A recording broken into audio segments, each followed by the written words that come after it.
Hey guys, so I am at another park walking. I don't really know where I am. The address that I put in, my motorbike driver like dropped me off in front of the mall, and I'm like showing him the address, and he's like, oh no, back there. Okay, so I went in the mall just to kind of see what they had. I hadn't been to that one, but I'm walking at a different park today, so we are going to do another walk and talk. Let's see, what can we talk about? Okay, well,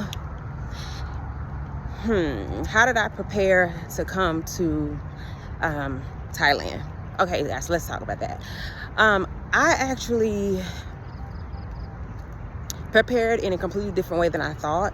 My goal when I left Colombia in March was to go back to Colombia in July, August, and then fly from there to Thailand. Well, that didn't happen that way. So I ended up staying in Birmingham from March to December. Financially, what I did was I kept from May to like July, my goal was to have 3 jobs throughout the summer, and that's exactly what I did. I had 3 jobs. I was working at a hotel, and if you guys follow me on TikTok, I got like a whole bunch of videos from me working at that hotel. So I worked at a hotel. I did my normal 9-to-5 attorney stuff, and then I did kind of like a private personal shopper for like bigger corporations. So it's like I was going in scanning the tags to verify prices, to kind of do comparison of how much something costs at Walgreens versus CVS. Both of them high, but something similar to that. I did that for 3 months. I wanted to get 3 jobs so that I didn't have time to think about the fact that I was still in the States. Like, I kind of felt like if I thought about it and if I processed that, I'd probably be like depressed. So I said, let me get 3 jobs and just keep my head down, do some stuff with the kids, save some money. I had a number in mind for how much I wanted to save. So working at 3 jobs,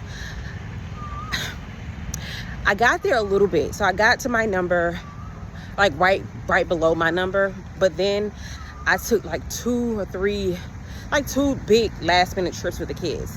And so that kind of like dipped back into the funds that I was supposed to be saving to get out of Alabama. Around July, August, I decided, since I'm not going back to Colombia like I planned, I still need to stick with my plan to come to Thailand in January. So that was my mindset after when August hit. So I quit 2 of the jobs, kept my main job, and just tried to make sure that I was budgeting very, very well. So I have the tendency to give money away. I also have the tendency to let people borrow. And by borrow, I mean give money away, because you know they say you can't afford to lose it, don't let anyone borrow it. So there were situations where I was asked, people asked to borrow, but I really was like, I'm not gonna get it back. So those were losses that, you know, I knew would happen. But I have a major tendency to kind of, like I said, give money away, help other people. And so I told myself that I would still do that, but I would set boundaries, which is what I did. I worked for up until the end of December. And I had a friend who worked at one job up to December. And then I also had a friend who opened up a group home, and she needed help running her group home. So I picked that up. So I then had 2 jobs. With the group home, I worked. Like, I would work between 18 and 32 hours at a time. I worked, spending the night at the group home. So I was able to kind of make my money back in a lot of ways because I worked like that. Coming to Thailand, I told myself that I was not going to work while I'm here. And honestly, I quite frankly feel like I shouldn't have to work for 6 months.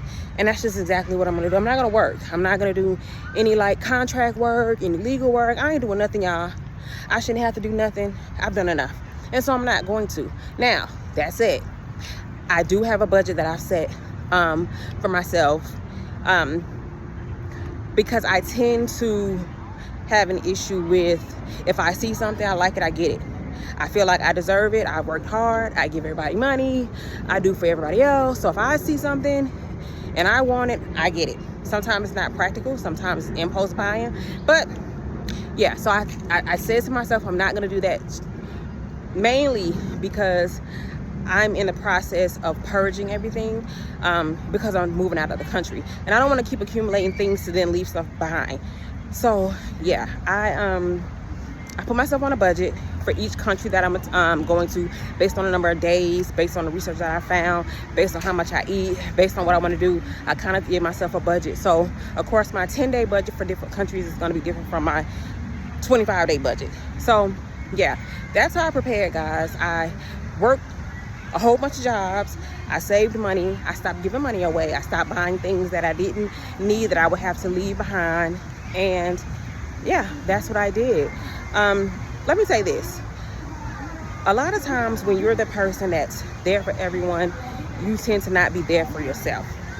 And for me, and actually most of my friends, we tend to buy things for other people, spend money on other people give money away, and we'll put something for ourselves back. We'll make an excuse why we can't do something for ourselves. And I've just decided I'm not going to do that anymore. I'm not going to do that. I'm going to set boundaries, and I'm going to continue to help, in part because I love to help, and I do what I do so that I can help, to be honest.